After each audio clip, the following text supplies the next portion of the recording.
Et bonjour à tous. Lors de ma précédente vidéo, nous avons vu comment créer une commande sort et rentre les trains. Donc dans cette commande, nous avons vu que nous avions des conditions qui nous permettaient donc de demander à VoiceAttack de sortir les trains, mais pas de répéter deux fois sort les trains. Si on, par exemple on disait sort les trains et sort les trains, elle nous dirait la deuxième fois c'est déjà le cas. Donc voilà, ça s'est bien passé. On a pu gérer l'ensemble de ces conditions pour faire les choses. Mais dans la partie informatique, on a une règle, c'est qu'on ne se répète jamais, quoi. Voilà, donc il y a des choses qu'on peut améliorer là-dedans et qui vont nous servir après pour développer un programme un peu plus important. On va créer une commande imbriquée.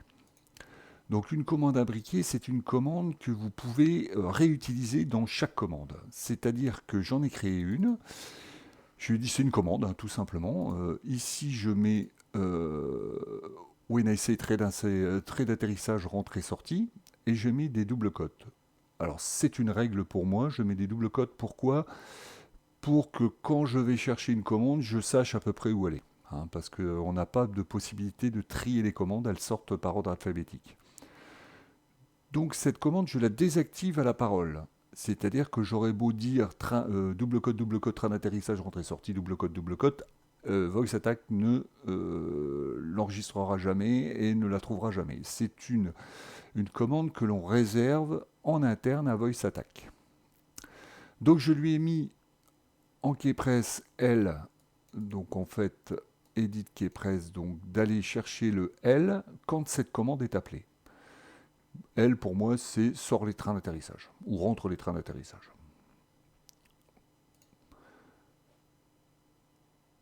Donc,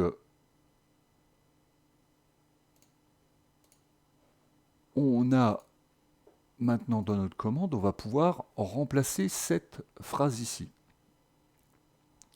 Donc là, je le délète, je fais other, voice attack action, execute another commande, et là c'est facile, on n'en a qu'une, donc on a facilement possibilité de les retrouver.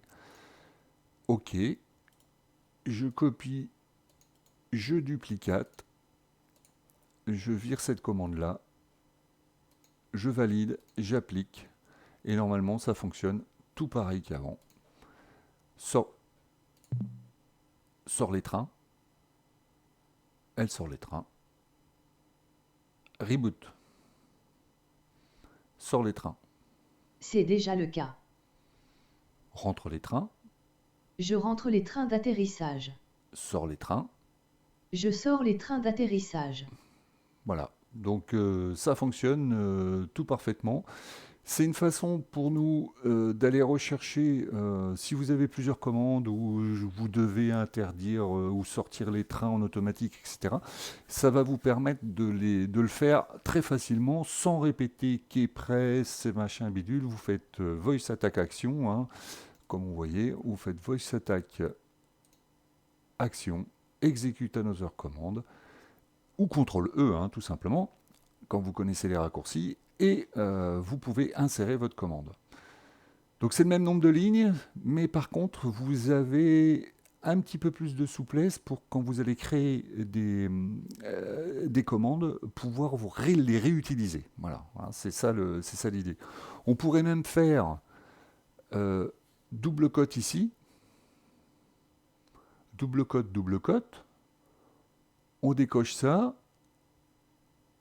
et on se sert de cette commande pour l'insérer dans une autre commande future.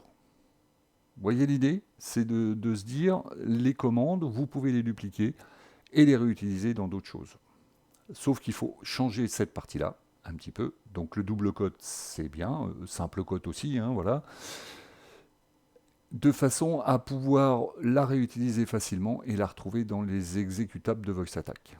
Voilà, c'était juste une petite vidéo très simple, très facile, pas très longue, pour vous expliquer un petit peu les b.a.-ba de VoiceAttack. Je vous remercie beaucoup et je vous dis à la prochaine fois.